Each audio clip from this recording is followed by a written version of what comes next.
Hey, happy Wednesday to you. This is Jack from the J Team at Real 81 in Surprise, Arizona, coming to you again about probate matters. Hey, and I just wanted to remind you that, hey, even though we do specialize in probate, that is not the only real estate that we focus on. We focus on all residential real estate, any needs, whether it's be listing or selling, even rentals. Please don't hesitate to reach out to myself or my team. You can reach me directly at 248 330 7972. That's 248 330 7972. Or you can email me at jack@thejteam.house. And that's jack@thejteam.house. Hey, we talked about income taxes and probate over the last couple weeks.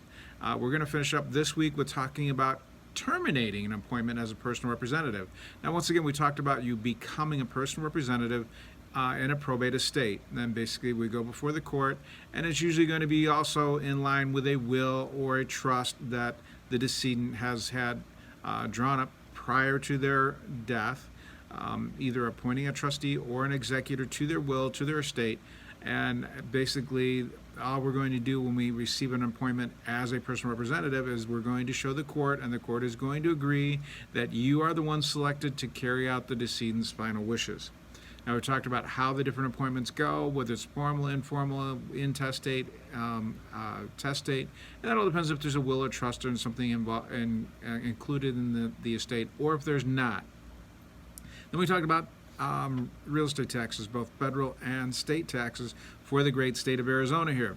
Now, one of the things that I want to talk about today, and we're just going to cover just a few of the items, is terminating that relationship as a personal representative, terminating that appointment, and settling out the estate, and what are some of the final things that have to be done to do that.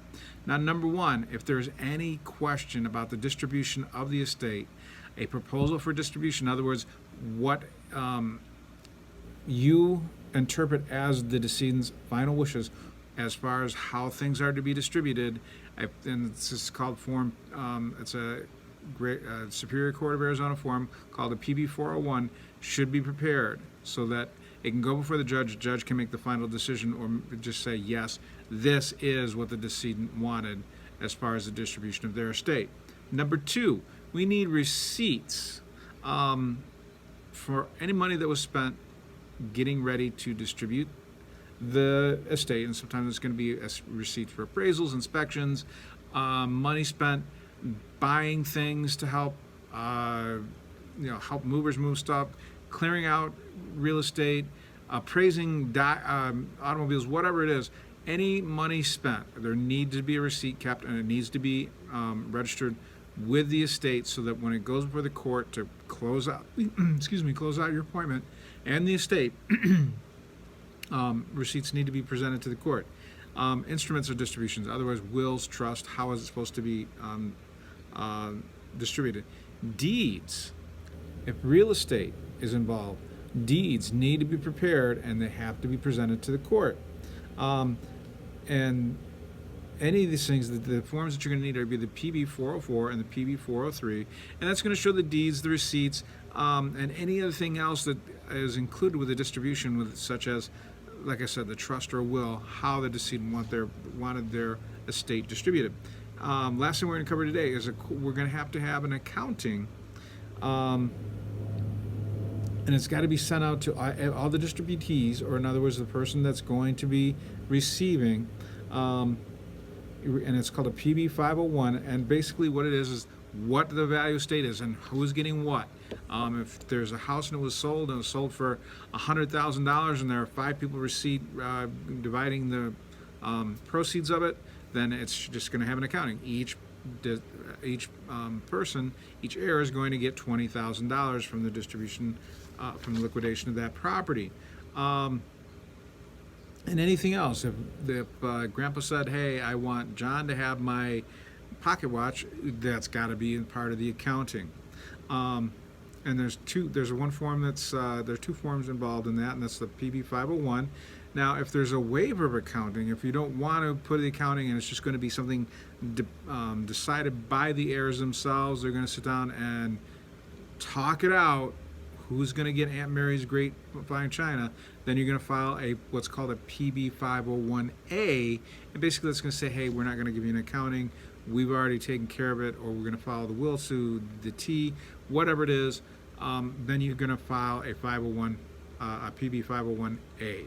Okay, those are things I'm going to cover today. But remember, these are things that you have to take care of. These are the things that have to be done before you can close out your responsibility as a personal representative of a state in the great of a probate estate here in the great state of Arizona.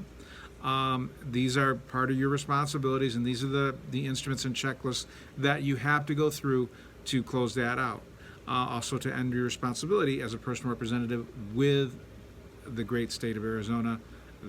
Actually the Superior Code of Arizona, the probate division. Now, once again, if you have any questions about a probate and you need any help, as I've told you, with the experience in the years that I've had of being a broker, I've built up many relationships with attorneys, with accountants, with insurance people, with people that do all sorts of home renovations, contractors, electrical contractors, heating, cooling contractors, plumbing contractors, etc. I have the people on my team to help you. So all it takes is a telephone call or an email, and we put our team in action for you. Once again, you can get a hold of me directly at 248-330-7972. That's 248-330-7972. Or you can email me at jack@thejteam.house. And that's jack@thejteam.house. Hey, you guys have a great rest of your day. I'll see you tomorrow, and we're going to continue on what it takes to terminate your responsibilities as a personal representative, what has to be done before a probate can be closed with the Superior Court of Arizona. Have a great day. I'll see you tomorrow.